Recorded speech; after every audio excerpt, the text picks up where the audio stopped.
Hello అండి, అందరు ఎలా ఉన్నారు? నేనైతే బాగున్నాను. మీరు కూడా బాగున్నారని మనస్ఫూర్తిగా అయితే కోరుకుంటున్నా. వీడియో చూసే ముందుకైతే లైక్ చేయండి, షేర్ చేయండి, కమెంట్ చేయండి. అలాగే మా ఛానల్ ఎవరైనా కొత్త చూసే వాళ్ళైతే సబ్స్క్రైబ్ చేసుకోండి. చాలా రోజుల తర్వాత చేపల కర్రీ వీడియోని అయితే పెడుతున్నా. ఒక 4:30 నిమిషాల వీడియోతో మీ ముందుకైతే వచ్చిన. ఫుల్ వీడియో ఇద్దాం అనుకుంటున్నా, కానీ మధ్యలో పనికి వెళ్తున్నా కాబట్టి నాకు వీడియో తీయడానికి ఛాయిస్ వస్తలేదు. అందుకని చెప్పేసి నేనైతే చేపల కర్రీ అయితే చేపలైతే తెచ్చుకున్నాము. కొంచెం అయితే వీడియో తీసిన, ఆ వీడియో ఈరోజు పోస్ట్ చేస్తున్నా. సో నేను వీడియోస్ పెట్టకపోతే నాకున్న ప్రాబ్లం ఏంటంటే, నాకు అన్సబ్స్క్రైబర్స్ అయిపోతున్నారు వీడియోస్ పెట్టకపోతే. సో నేను ఎంత ట్రై చేస్తున్నా, కానీ పని తీరకపోవడం వల్ల కొంచెం వీడియోస్ అయితే లేట్ అవుతున్నాయి. కానీ షార్ట్ వీడియోస్ కూడా పోస్ట్ చేస్తున్నా, అప్పుడు ఒకటి ఇప్పుడు ఒకటి అనుకుంటా, నాకు టైం దొరికినప్పుడు కూడా.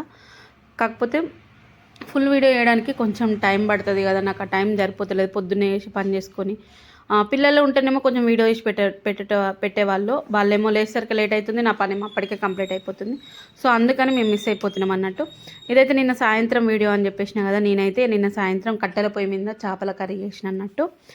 ఎందుకో గ్యాస్ మీద చేయాలనిపించింది. ఇంకెలాగో మంటగా అయినట్టు చలి పెడుతుంది కదా, మంట దగ్గర కూర్చున్నట్టు ఉంటుంది. అలాగే కర్రీ కూడా 2 పనులు అయిపోతాయి కదా అని చెప్పేసి నేనైతే కర్రీ చేయడానికి అయితే అక్కడ కూర్చున్నా. నా స్టైల్లో కట్టెల పొయ్యి మీద చేపల కర్రీ బాగుంటుంది టేస్ట్.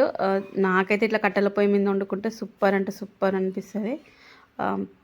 ఏదైనా చికెన్ అయినా మటన్ అయినా ఇట్లా చేపల కూర అయినా కూడా కట్టెల పొయ్యి మీద వండుకున్నది అది వేరే టేస్ట్ వస్తుంది కదా. గ్యాస్ మీద ఎప్పుడు వండుకొని తింటాము, అది నార్మల్. కాకపోతే ఇట్లా పొయ్యి మీద వండుకొని తింటే ఇది వేరే టేస్ట్ వస్తుంది. ఇది ఏంటంటే చేపలు వేయంగానే మనం కలిపినాం అనుకో అవి విరిగిపోవు, కొద్దిసేపటి వరకు కలిపినాం అనుకో అవి విరిగిపోతాయి. అందుకని నేను ఫస్ట్ చేపలు వేయంగానే కలుపుతున్నా. ఇలా ఏంటంటే మెంతాకు వేస్తే బాగుంటుంది కర్రీ, అందుకని చెప్పేసి మెంతాకు వేసిన. నేను ఆల్రెడీ అన్నీ మిక్సీ వేసుకున్నాం కాబట్టి నాకు ఎక్కువ టైం కూడా ఏం పట్టలేదు. ఆల్మోస్ట్ చేపల కర్రీ తొందరనే అయిపోతుంది. నాకు ఇంకా పొయ్యి మీద మంచిగా మంట కూడా మంచిగా అనుకూలంగా మండింది కాబట్టి నాకు ఎక్కువ టైం కూడా ఏం పట్టలేదు. అట్లా అని చెప్పేసి తొందరగా ఏం దింపేయలేదండి, బాగానే సేపు కర్రీ అయ్యేదాకా ఉంచిన అన్నట్టు. నేనేదో వీడియోలో 4 నిమిషాలలో కర్రీ అయిందని మీరు మాత్రం అస్సలు అనుకోకండి. అది కొంచెం కొంచెం తీసుకుంటుంటే అట్లయింది. ఇక్కడ నేను చింతపండు వస్తున్న రసం, చింతపులుసు. చేపల కర్రీలా చింతపులుసు వేస్తారు, కానీ నాకు ఇలా ఉండొచ్చు, నాకు అలా ఉండరాదు అన్నట్టు. ఉల్లిగడ్డలు టమాటాలు వేసి కర్రీలకి వేస్తారు కదా, నాకు అలా చేయరాదు అసలే.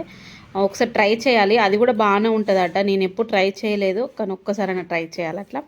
సో నేను ఎక్కువ శాతం ఉండేది అయితే ఇలానే. నా వీడియోస్లలో అన్నిట్లో చూసినా కూడా ఎక్కువ కనిపించేది మీకైతే ఇట్లనే కనిపిస్తుంది. నేను ఇక్కడైతే వాటర్ పోసుకున్నాను. చేపల కూర అనగానే మనకు ఫస్ట్ గుర్తుకొచ్చేది ఏంటంటే సూపు, చేపల సూపు.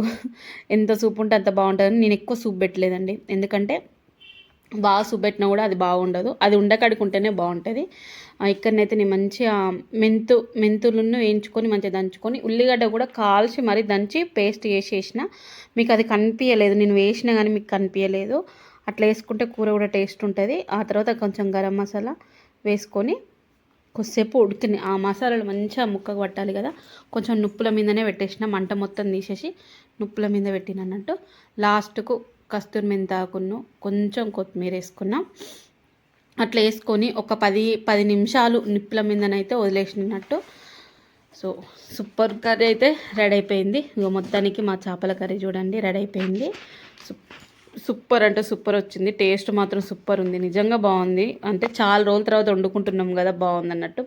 ఏదైనా చూడండి, డైలీ వేసిన దానికి ఎప్పుడో ఒక్కసారి వేసుకునే దానికి చాలా డిఫరెంట్ ఉంటుంది అన్నట్టు. డైలీ కర్రీస్ వండుతూనే ఉంటాం, పప్పు చారు ఏదో ఒకటి.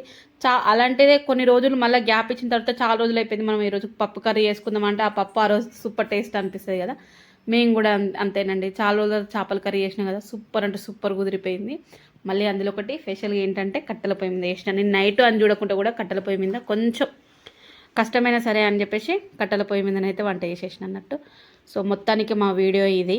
మా చేపల కర్రీ ఎలా ఉంది, ఎలా వచ్చింది, ఇంకేమైనా వేయాలా, ఏమైనా మిస్టేక్ అయిందా మీరు కామెంట్ చేసి చెప్పండి, చూసి కామెంట్ చేసి చెప్పండి, ఓకేనా. సో ఇంతేనండి, బాయ్.